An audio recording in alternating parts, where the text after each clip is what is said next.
Hi everyone, welcome to the third and final part of the Xcom 2 review. Here we'll be going over the negative points of the game, and these will be divided into two parts. Okay, the first part will be legitimate issues. That's things I know will affect your experience with the game, depending on how you feel about these issues.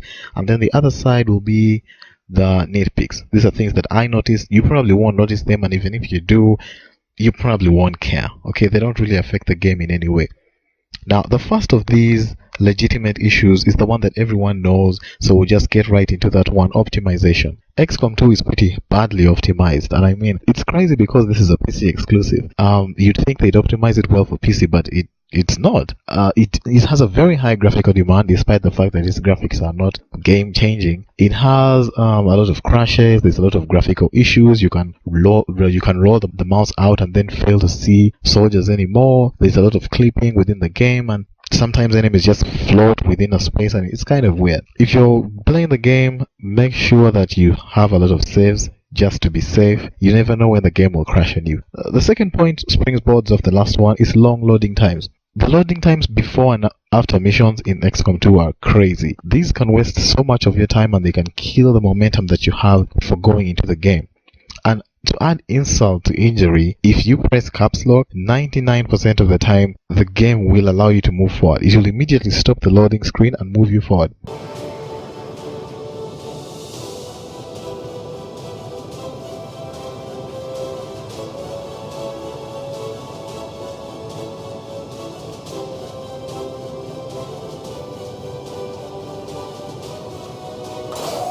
So that brings the question: if this can happen and you can press caps lock to move forward, then what the hell is the loading screen doing? And why weren't Firaxis able to see this during the many years of development that they had with the game? I don't know. That's a negative. The next point is it also springboards of the last one, and it's this weird wait between alien turns. Many times when the enemies are about to attack or about to make their move, there's this weird awkward pause that happens in the game. It's like the game's trying to figure out what it's going to do next.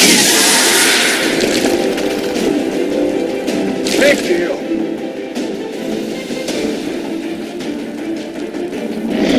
I think I'm bleeding.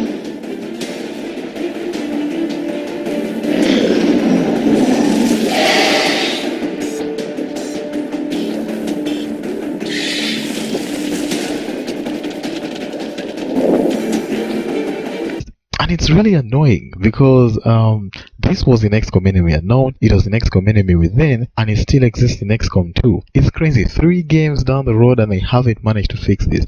And the worst part of it all, again, is that there's a mod that can fix this. Yeah, I think the mod is called Don't Waste My Time. It's crazy that a modder was able to fix this after a month from the game released, and Firaxis have not been able to fix this despite having the game for years. I don't know if they don't think it's a problem or if they just don't see it, but it sucks. And it needs to stop. The next issue is the game gets really easy towards this end, towards the second half. In fact, I'd say the first third of this game is the true XCOM 2 experience, before your soldiers begin to really level up, because once that happens, it's pretty much like the game completely changes. The difficulty spike really drops, and despite the game trying to throw new enemies at you, it's not enough. Okay, the skills and the fact that you can now bring in more soldiers just completely turns the game around, and it's very difficult to lose, mostly because of the next 2 points. One of them is that there are a lot of game-breaking abilities in XCOM 2. I'm just going to focus on one, although there are many. There's an ability for Colonel Snipers. It's called Serial. If you have Serial, what it does is that it allows you to receive your action points back if you land a kill. Now, this is a very dangerous ability to give a sniper, because a sniper is already designed for one-hit kills, and if you're going to give them the ability to recover their action points every time they kill someone, then that means a sniper can almost play indefinitely at some points if he has the right height advantage. This created a situation where I could pretty much wipe out a platoon of enemies within a single turn using one sniper, and it just made the game really, really easy.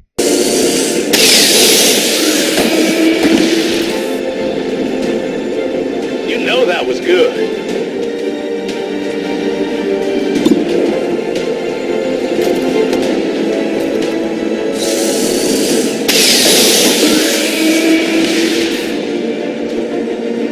Impressed yet?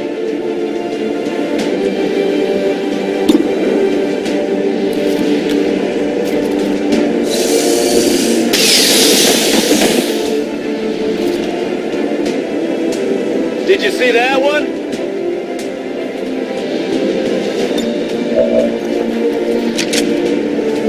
Good to go.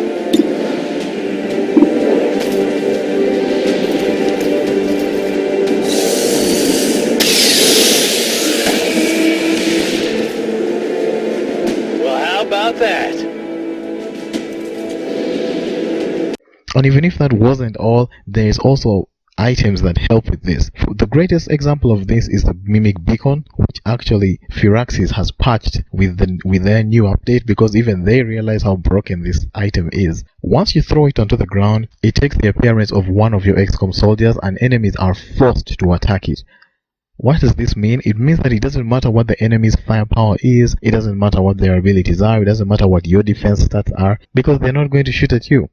They're going to have to shoot at the Mimic Beacon, and all you have to do is throw a Mimic Beacon, let them attack, and then you just keep wailing them and knocking them off one by one while they have no choice but to fire at the Mimic Beacons. It's crazy. Another point here is that there is no endgame content, okay? Once you're done with the game, once you hit that final level, there is no going back, okay? So you better be sure that you're done playing the game before you hit the final level, because the game doesn't allow you to go around after you're done with the credits to just play missions and just have fun with your team. So make sure that you're aware of that before you finish the game. You can't like go back and just fool around if you're trying to breeze through the campaign in order to then just have the world open and you can do whatever you want. Just know that that doesn't happen with this game. So have your fun before you go for the final mission, because once you do, the game is done. Then the next issue here would be the game goes ahead and drops certain enemies later on. Let me put it for you this way. There are certain enemies that were advertised with this game. The Sectoid, the Viper, the Berserker. These enemies were in the gameplay trailers. They were everywhere. You know, the Sectoids on the cover art, and they all look really cool and stuff. But these guys are pathetic, to put it lightly. I mean, beyond the first third of the game, these guys don't mean anything. The Berserker maybe, but still, I've never been hit by a Berserker even once. I mean, especially the Vipers and the Sectoids, I'll focus on them. When in the beginning of the game, when your enemies are rookies, when your soldiers rather are rookies and squaddies, these guys are dangerous as hell. But the moment you upgrade beyond, I think, Sergeant status, these enemies become pretty pointless. Their abilities barely affect your soldiers, their hit points are not upgraded, and other enemies are upgraded. So I don't know why they didn't upgrade them. The troopers become advanced troopers and then elite troopers, and they keep getting their attacks and defense stats boosted. The Vipers and Sectoids could have benefited from this as well, but instead the game pretty much drops them, and you'll be lucky if you ever see them again throughout the rest of the game. And it just kind of sucks, because they had really cool designs and they were iconic, and they only last about a third way through the game and then they're completely dropped, and you might never see them again if you're not lucky. The next point here is that the game has no Xbox controller support. Now this really pissed me off, because I really wanted to play for a long time while seated in like a couch position and just having it on the screen and then just playing the game in this relaxed position. But they don't support Xbox controllers this time around. Why?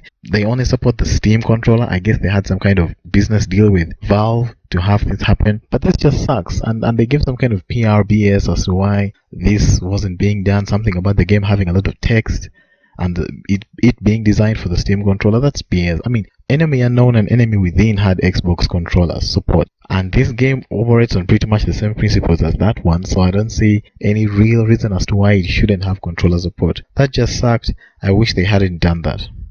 Okay, so my final legit point, and the biggest to me, is that the story is once again very simple. If you remember when I was talking about the story in the positives, I said it was focused, I said it was better handled this time round, and it made references to the past. Notice that I didn't say it was good or interesting or engaging, because it's none of those things. This story is cliche as hell. Oh my god, I can't even believe it. It's just this kind of... The best thing I can do is to just give you a scenario in the game, okay? Now you just try and imagine this if you haven't played the game yet. You're leading a military force you're chasing after some humans that have been captured. They've been taken to facilities and they're not returning from these facilities. The only thing that comes out of these facilities is orange goo. When you get to the facility, you find these chambers that hold human hosts, and the chambers seem to be feeding to this thing, and this thing brings out an orange liquid. What do you think the liquid contains? Take a few seconds. Alright, now if you said the liquid contains human DNA, well, you clearly are thinking along the same lines as everyone at Firaxis. I mean, all the story beats are that obvious. But your team has to go and research this thing for like, what, 7 days before they come to this conclusion? I'm like, come on guys, if you just use common sense, it's pretty obvious what happened. Anyway, the story is just not very engaging. It's very, very forgettable. This is definitely gameplay over story, so if you're coming here for a great story, I'm afraid you're out of luck. Okay, so, oh, and by the way, the worst part of it all is that there actually is one interesting plot twist, but it's introduced 20 seconds to the end of the game, and then the game slaps the credits in your face and says, hey, see you in XCOM 3 if you want to see that interesting part of the story. That's just cruel, you know? Anyway, that's all the points I have for legitimate points. I'm now just going to breeze through the nitpicks and try and round up the video, okay? The first is I didn't like the excessive use of the council speaker. You remember the councilman? Yeah, that guy is a mysterious character and should not be used as much. The more he says, the less cool he becomes. So it's best he should have been just left in the background. The second is I feel like they should have animated the different attitudes for the soldiers holding different guns differently. I mean, I'm just saying, when I see a sniper holding his rifle in the laid-back attitude, it just seems like it's hurting his wrist. I don't know how heavy that thing is, but it doesn't seem practical to hold it that way. Now this next point is a spoiler, and I'm going to put a timestamp at the bottom of the screen for you to jump to a certain timestamp in case you don't want to hear the spoiler. It's connected to the final mission. It's just a clip at the beginning and a little bit of dialogue that happens inside the final mission. So jump to that timestamp if you don't want to hear it. Okay, this is what happens to the advent speaker before the mission.